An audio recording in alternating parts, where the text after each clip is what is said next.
आप सबका स्वागत है सब कुछ जानना यूट्यूब चैनल पर।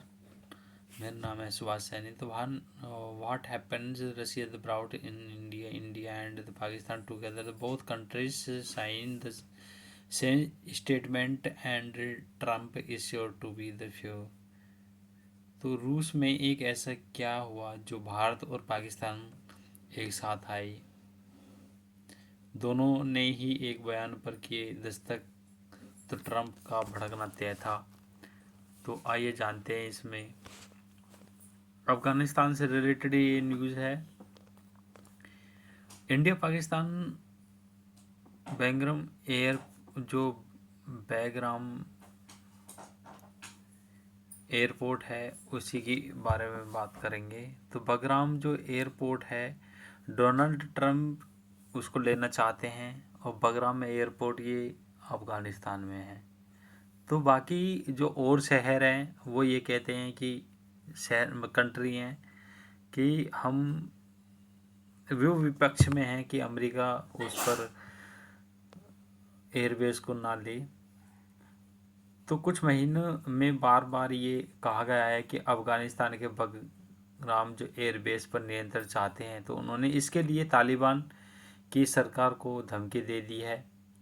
तो मॉस्को, चीन, रूस, ईरान, भारत और पाकिस्तान समेत 10 प्रभावशाली देशों ने अमेरिका की अफगानिस्तान की वापसी का विरोध किया है। इन देशों ने वह अफगानिस्तान के बगराम एयरबेस है फिर से नियंत्रण हासिल करने की अमेरिका के प्रयास के खिलाफ है। तो खास बात यह है कि इस मामले में पाकिस्तान और भारत एक मंच पर हैं और आते हुए जैसे बात कही है, तो दोनों देश हाल ही में समय में एक दूसरे के लगातार आक्रामक हैं, लेकिन अफगानिस्तान के मुद्दे पर एक साथ आए हैं। तो रूस की राजधानी मॉस्को में इन देशों ने यह बयान जारी किया है कि अफगानिस्तान पर जो मॉस्को फॉर्मेट के बाद जारी संयुक्त बयान में अमेरिका का स्पष्ट रूप से नाम लिया बिना ही देशों में जो अपना संदेश दिया है। तो इन देशों ने अफगानिस्तान और पड़ोसी देशों में अपने सैन्य बुनियादी ढांचे को तैनात करने के प्रयासों को अस्वीकार बताया है। बयान में इसे क्षेत्रीय शांति और स्थिरता के हितों के खिलाफ कहा गया है। तो मॉस्को में नई दिल्ली के दूत विनय कुमार ने बैठक में भाग लिया है। तो मॉस्को में हुई बैठक अफगानिस्तान की तालिबान सरकार से बगराम एयरबेस पर नियंत्रण वापस लेने के विरोध में आए देशों में भारत, पाकिस्तान, रूस के अलावा ईरान, कजाकिस्तान, चीन, किर्गिस्तान, तजाकिस्तान और उज्बेकिस्तान शामिल हैं।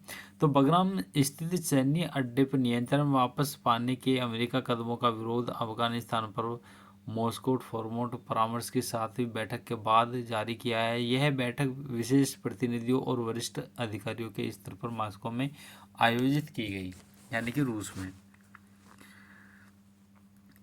तो अमेरिका का अफगानिस्तान के बगराम बेस पर करीब 2 दशक नियंत्रण रहा है। तो अगस्त 2021 में अफगानिस्तान से सैनिकों की वापसी के दौरान अमेरिका ने बगराम एयरबेस को छोड़ दिया था। हाल ही में दिनों में ट्रंप ने बार बार बगराम स्थित बेस पर नियंत्रण की इच्छा जाहिर की है। तो ट्रंप ने हाल ही में कहा है उनका प्रशासन बगराम एयरबेस का नियंत्रण तालिबान से वापस लेगा।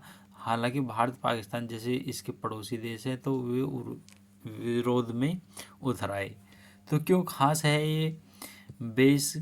बगराम जो अफगानिस्तान का सबसे बड़ा एयरबेस है, यह राजधानी काबुल से 60 किलोमीटर उत्तर में सामरिक महत्व वाले परवान प्रांत में स्थित है।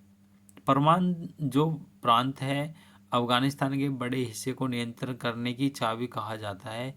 यहाँ ये 2.6 किलोमीटर लंबी सलांग सुरंग काबुल को मजार शरीफ और उत्तर के दूसरे शहरों से जोड़ती है। दक्षिण में गजनी और कंधार और पश्चिम में बामियान तथा यहाँ रोड से जाते हैं। तो इस बेस के जरिए पूरे क्षेत्र को नियंत्रित किया जा सकता है। इसके कुछ दूर पर चीन की सीमा लगती है। चीन इसी के इलाके में परमाणु बम से जुड़ी गतिविधियों पर नज़र रखता है। तो ट्रंप इस पर भी नज़र रखना चाहते हैं। तो साथियों ये अपडेट थी, और जैसे अगली अपडेट मिलती है तो उसके बारे में फिर आपको बताया जाएगा। साथियों इस वीडियो को शेयर और सब्सक्राइब ज़रूर करना। Thank you for watching this video.